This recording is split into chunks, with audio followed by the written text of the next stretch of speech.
How Democracies Die, written by Harvard professors Stephen Levitsky and Daniel Ziblatt, explores the vulnerability of democracies worldwide and how they can potentially collapse from within. The book draws upon historical examples from various countries and argues that democratic erosion is often a gradual process rather than a sudden coup or revolution. It highlights the importance of democratic norms, the role of political institutions, and the ways in which political actors can either safeguard or undermine democratic principles. 1. Theoretical framework: How Democracies Die. Levitsky and Ziblatt begin by outlining the fundamental question of their book, How Do Democracies Die? They assert that while military coups and revolutions were the primary means of democratic breakdown in the past, modern democracies are more likely to decline gradually through the erosion of democratic norms and institutions. The authors provide a framework for understanding this process, identifying two critical norms essential to democracy: mutual toleration and forbearance. Mutual toleration. This norm involves recognizing political opponents as legitimate participants in the democratic process. Without mutual toleration, political competition becomes a zero-sum game where one side sees the other as a dangerous enemy rather than a legitimate competitor.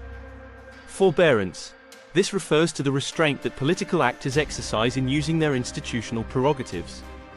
In a healthy democracy, forbearance prevents political players from exploiting legal loopholes or exercising powers to the fullest extent for partisan gain, which would otherwise destabilize the system. The authors argue that the decline of these norms leads to democratic backsliding, where democratic structures remain formally in place but are hollowed out from within. 2. Historical examples of democratic decline. To illustrate their arguments, Levitsky and Ziblatt analyze several historical cases where democracies have failed, including Germany, 1930s. The rise of Adolf Hitler and the Nazi Party is perhaps the most famous example. The book examines how democratic institutions and norms in the Weimar Republic were systematically dismantled by legally elected officials, culminating in authoritarian rule. Chile, 1970s. The authors discuss the breakdown of democracy in Chile with the election of Salvador Allende and the subsequent military coup led by Augusto Pinochet. Here, mutual toleration and forbearance eroded as polarization increased, leading to democratic collapse. Venezuela, 2000s. The rise of Hugo Chavez is presented as a contemporary case of democratic erosion. The authors highlight Chavez's manipulation of institutions, suppression of opposition, and erosion of checks and balances, ultimately undermining Venezuelan democracy.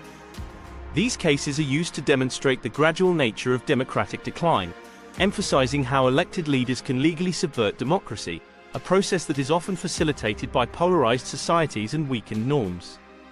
3. The 4 key indicators of authoritarian behavior. Levitsky and Ziblatt introduce a diagnostic framework comprising 4 key indicators of authoritarian behavior to identify potential threats to democracy. A. Rejection of, or weak commitment to, democratic rules of the game. This involves actions or rhetoric that undermine the constitution or democratic norms, such as refusing to accept the results of a democratic election. B. Denial of the legitimacy of political opponents. Political actors that label their rivals as subversive, criminal, or foreign are displaying authoritarian tendencies. Circa toleration or encouragement of violence. Leaders who condone or encourage violence against their opponents or media pose a significant threat to democracy. D. Readiness to curtail civil liberties of opponents, including media.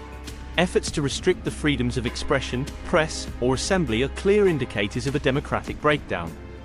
These indicators are essential tools for assessing whether a political leader is a potential authoritarian threat. The authors argue that societies should be vigilant against such behaviors, as they signal democratic decay. 4. The role of political parties as gatekeepers. Political parties play a crucial role in safeguarding democracy by acting as gatekeepers who can prevent authoritarian figures from rising to power. Levitsky and Ziblatt argue that in strong democracies, parties help filter out extremist candidates who threaten democratic norms. The US case.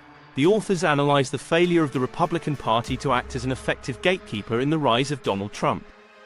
They argue that Trump's candidacy was a significant departure from previous presidential candidates due to his authoritarian tendencies, as outlined in the diagnostic framework. The party's inability to prevent Trump's rise is seen as a failure to protect democratic norms. Historical gatekeeping examples. The The book references how, in the past, parties have successfully acted as gatekeepers.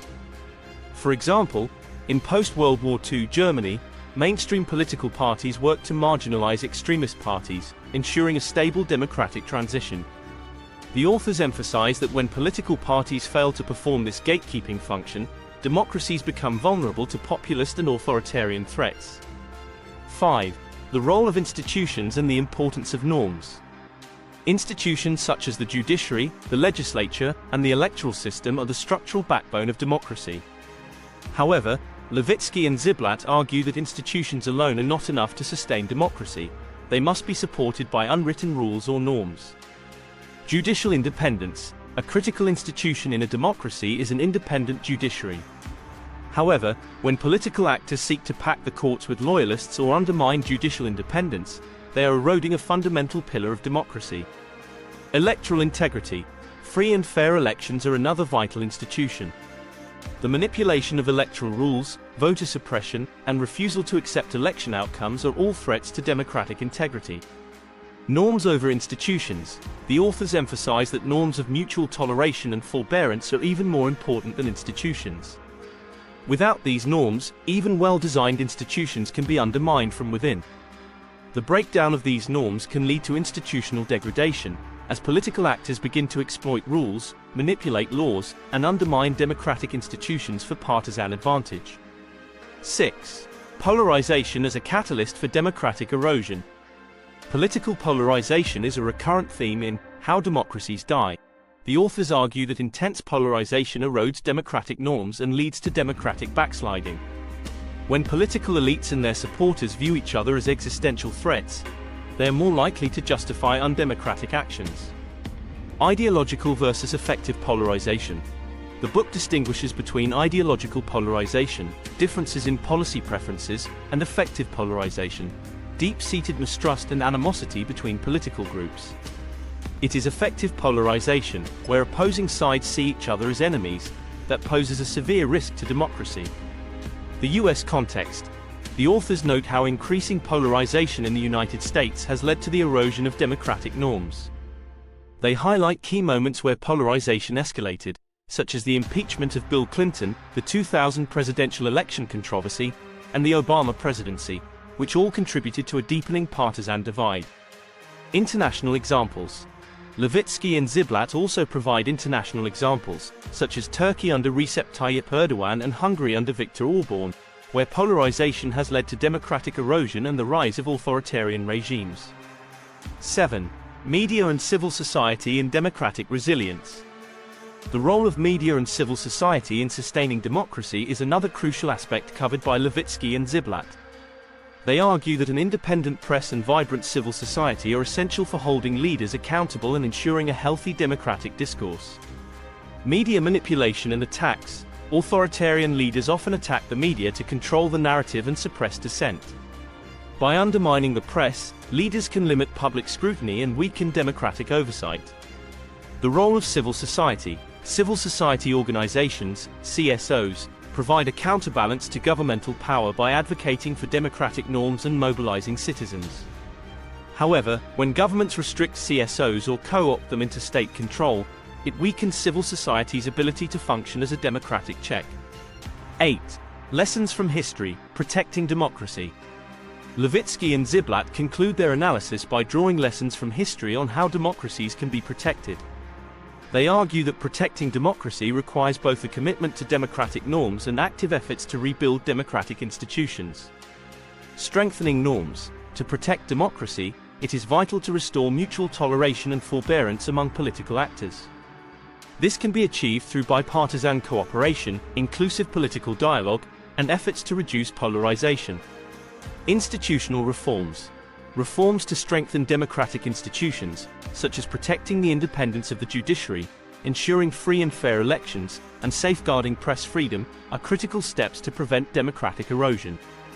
The role of citizens. The authors emphasize that ordinary citizens also play a crucial role in defending democracy. Citizen engagement, active participation in civil society, and support for democratic values are essential in resisting authoritarianism. 9. Conclusion. How Democracies Die. is a compelling examination of the fragility of democracy and the factors that can lead to its decline. Levitsky and Ziblatt provide a detailed analysis of how democratic norms are eroded, the role of political parties and institutions, and the dangers posed by polarization and authoritarian behavior. Their work is a call to action for citizens, political leaders, and institutions to uphold democratic values and prevent the erosion of democracy from within. The book serves as a sobering reminder that democracy is not guaranteed and must be actively defended against internal threats. Thanks for watching.